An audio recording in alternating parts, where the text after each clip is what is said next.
Configure ports of entry and exit for customs compliance.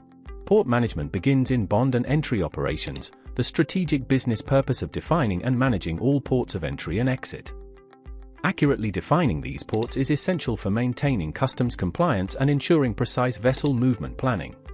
Country name determines the specific nation where the trade facility is physically located for regulatory reporting.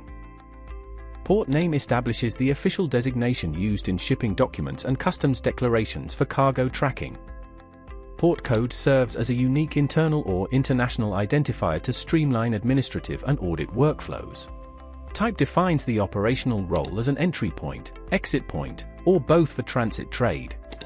Standardizing these port records ensures system-wide accuracy for bonded operations and overall logistical efficiency. Thank you for watching. Connect with us to see this in action.